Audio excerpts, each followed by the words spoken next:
So the Blonde Bombers lead the Indiana Fever to their first preseason win. Hello, everybody, and welcome to our channel. I'm Mark. And I'm Rob. Hey.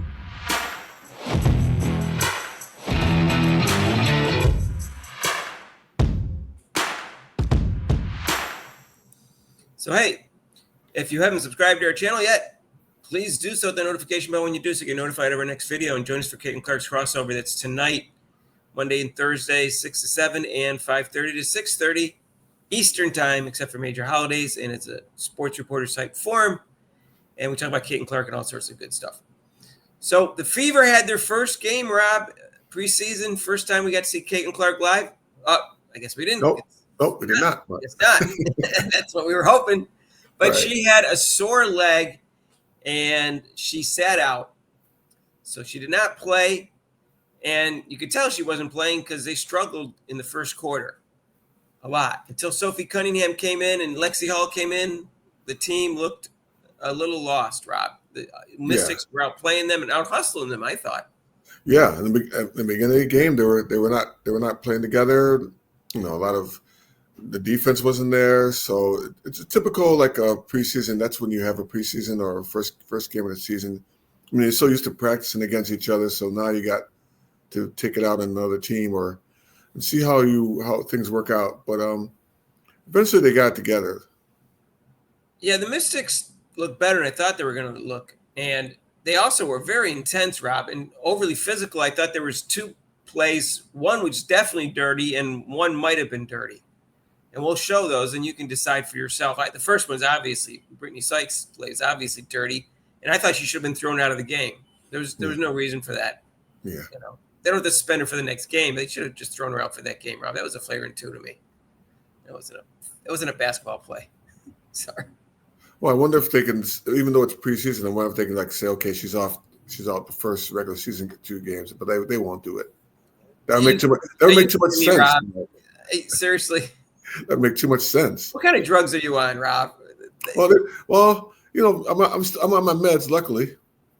Rob, Brittany, no. Brittany's an old school guard of the WNBA. She's protected. You can read into that however you want, but this commissioner's not doing anything. So here it is without the sound because it's on Fly Hippie's website. And let you think.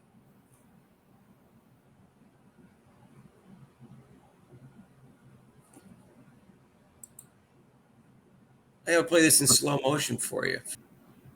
Here it is in slow motion. The arm got hooked because that's illegal defense to begin with. Yeah, it's a foul right there. Yeah. She's like... I think she grabbed her arm, Rob, to try to get it off around her waist. Well, she's holding her arm up for the ball, for the pass, and then she slips her arm underneath it. So it looks like a natural. Then she releases it, and then she gets shoved down to the ground. All right, so that should have been. What do you think? That's a flagrant 1 or 2, Rob? I mean, I think that's a 2. You throw it out of the game. That was horrible. That's a 2. I agree, Rob. They should have upgraded it afterwards. It should have been a 2. It's not because it's not a basketball play. Right. I agree. So here is the one, and I'm going to play this in real time. Here's the one with Kiki, who should know as a rookie. I don't know what she's doing something like this for as a rookie, a first game preseason game. And then she has a smirk afterwards, which I don't recommend. You can do that to Alyssa Thomas, and you might be out for the season. Yeah, exactly. Here we go. So here's the play with Kiki. Now there it looks like a throw. Yeah, that looks like a throw too. That looks like a throw. Now when you change the angle, it's possible that it wasn't a throw. This is the other angle. All right. Because her arm is stuck underneath her arm, and she looks like she's falling back. And this one looks like she's falling back. She's kind of like falling back, and her arm is there, and she's just kind of holding on to something so she doesn't hit her head. That kind of thing. Right. So I'm not sure it's a throwdown in that one. Yeah. This one is kind of. I definitely probably call it from that angle. I'd call it a common foul. Oh, they called it a flagrant 1, which I don't have a problem with. Yeah, flagrant 1 common. Yeah, that's fine. But the first one is a flagrant 2 to me. Yeah, that's a flagrant 2. That's a non-basketball play. I mean, that already, Mark, you see that the league is not tightening up. I mean, they should start preseason. It should be tightening up. Oh, they should set an example. Yeah, we're not going to. This is a new year, and we're going to tighten this up. No, I did not expect it. Okay, so here's a flagrant 1: unnecessary contact committed by a player against an opponent. And flagrant 2 is unnecessary and excessive contact. So the key word is the excessive. Right. So was that excessive? The first one seemed excessive to me because it wasn't even a basketball play. Yeah, throwing the player on the ground is kind of excessive. The second one, they were tangled up a little bit. Whatever you want to do, flagrant 1 is. I'm cool with flagrant 1 in the second one.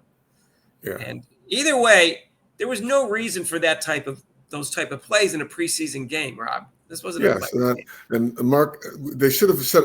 I mean, the referees, I guess, still are in last year's mode where, I mean, they have to start really clamping down and setting an example for.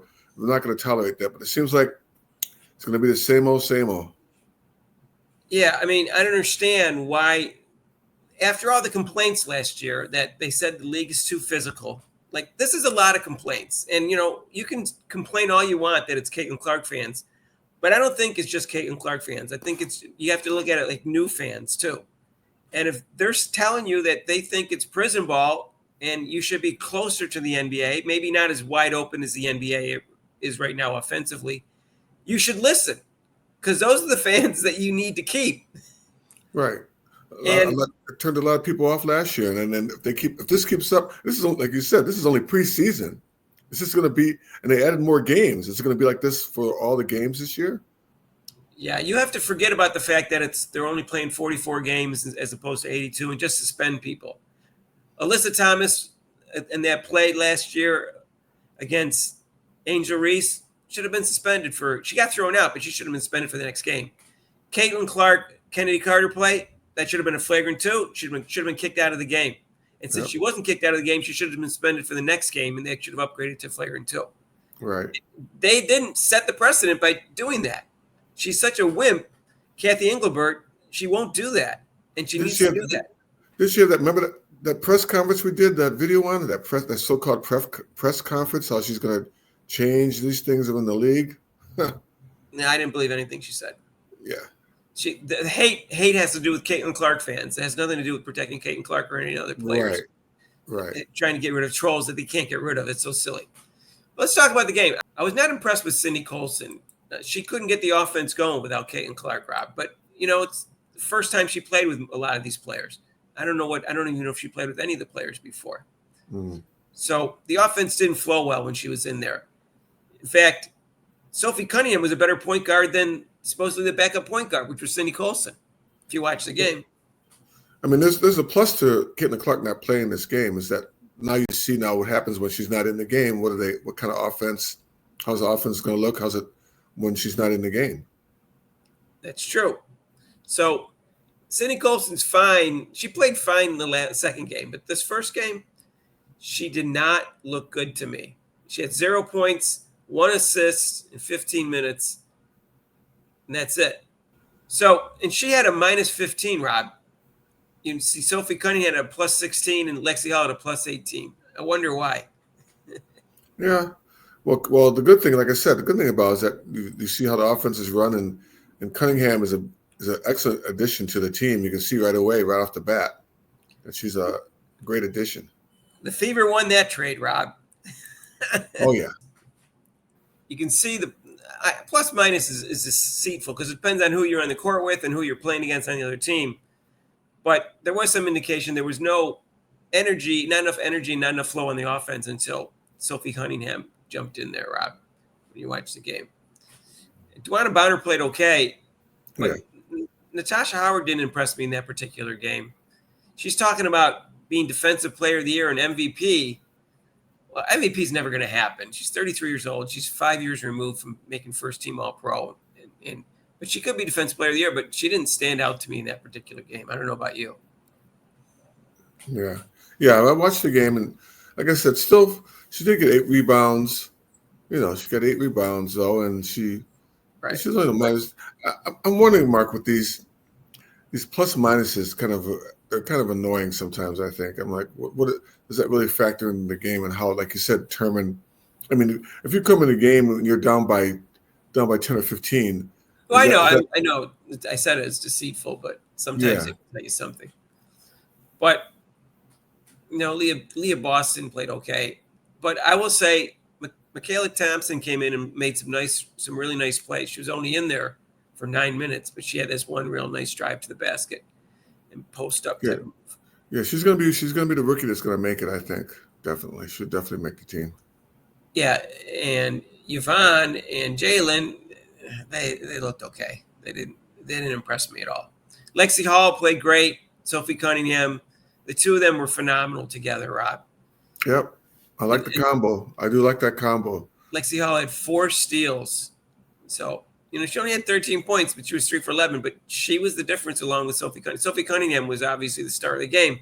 And she shot well, too.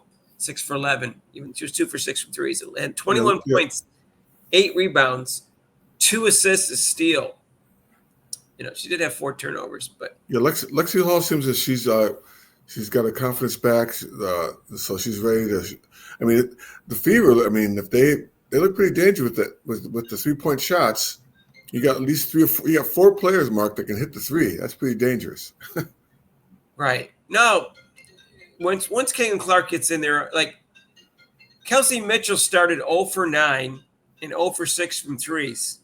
Well, because nobody was setting her up like last year for one reason. Yeah. 2, her shot was just off. The second half, she was okay. She was 4 for 8 in the second half. And instead of 0 for 6, she was then 2 for 4 in threes. But she made a couple nice passes. She had 3 assists and 2 rebounds. So I'm not sure how much you can draw from this game, other than the fact that they were able to pull a win out with their newer players. Because Washington did the right thing too. They put their newer players in the fourth quarter and overtime. Well, the thing I liked about it, Mark, is like I said, with even though it's the first game of the season, I see a definite big difference in what they started out slow, but they came back, and then they actually won a game in overtime, and they're playing against a lesser team with the Mystics, but still you're a professional and they're going to play hard. But their defense looked better, and so did the flow on their offense. Mm-hmm. So in terms of making the team, I'll talk about this in our other video for the Brazilian one. I'm gonna go over that after, because some people didn't even play in this game. Bree Hall didn't get in. Dantas didn't get in. She had just got back in the country. I think she went home for a funeral, is my understanding. There was a death in the family, so maybe she wasn't emotionally ready. Jillian Aline, who's on a camp contract, she didn't get in either because Stephanie White decided to play the starters, the top 7 players, a lot of minutes because they were down by 15 at one point. Right. And she didn't want to blow out in her first game that she coached, so she decided to put them in. It's funny, Mark. You say as a coach, oh, it's only a preseason game, and you really don't mind if you lose, but then that competitive thing kicks in. And you're like, okay, I want to win this game. Well, she didn't want a blowout loss. I don't think she cared too much about the loss or the win. She didn't want a blowout loss. That would look bad, even without Caitlin Clark. Right. So she wanted to make sure that didn't happen. And then they went for the win after that. Fine, but she didn't keep the same 7 players up the whole game. She did actually get other people in there. Yeah, I do like that. See, that's part of the way I would coach too. I mean, you're like I said, you're like, oh, I'm not going to. Then if you're in there, I'm like, okay, I'm not going. I want to win the game. Citron played really well. She played 22 minutes. She was 5 for 6, 2 for 3 in the 3-point. She looked really confident out there. 4 rebounds, 2 assists, a steal, and a block. And she's a really good defender. 15 points. She played really. Rob, she's a threat to win Rookie of the Year. I think so. She looked very smooth. Like it was just like right from college. It's like no difference. Right. So Lucy Olsen got in, and she did make one nice basket, but she was 1 for 6. So Kiki Iriafen, she still doesn't impress me. I'm sorry. I don't know. She played okay. She was 2 for 7 though. Again, she doesn't. So we'll see what happens. I think, Rob, that you couldn't really tell much because Caitlin Clark wasn't there. that's really good. And they didn't play a strong team either. Washington Mystics, as you might know, is projected to be in 11th place out of 13 teams this year. Whether that's accurate or not is another story. But they're not one of the 4 favorites to win it. So they may be an average team, they may be a lousy team, but they're not one of the strongest teams in the league. You can just tell by the lineup and how they did last year that they're not going to be that. So We'll see. I don't think this is a great test. Well, I'm sorry to go back to the Fever, but what I'm impressed with the Fever is that it's up to a point where they can now play at least almost 7 or 8 players now, easily, even more than that, like 7, 8 players, and not miss a beat. Yeah, I think so. I think that Dantas is going to flow in nicely with the team. So I believe that they're going to have a good rotation. I don't think Cindy Colson is going to get a lot of playing time. I think she's going to get like 6 minutes unless it's a blowout one way or the other. That's my impression. Yeah. Because they don't even need her to be a backup point guard when you got someone like Sophie Cunningham looks like a better point guard than her. Plus, if they're pushing the ball up the floor, I mean, you don't really need someone to bring the ball up the court, and run the offense like that. Yeah, Colson's not that fast. If you like this video, hit the notification bell and feel free to make comments down below. And if you haven't subscribed to our channel yet, what are you waiting for? Hit that notification bell when you do so you get notified of our next video. And join us for Kate and Clark's crossover. That's tonight from 6 to 7. That's Monday. And also Thursdays, 5:30 to 6:30. And it's Eastern time except for major holidays. I have a sports reporters type forum with guest podcasters, so join us for that. Talk about Kate and Clark and all sorts of good stuff. If you want, you can donate to the channel with super chats and super things down below. There's a link to PayPal. We'll see you in the next video. Peace out.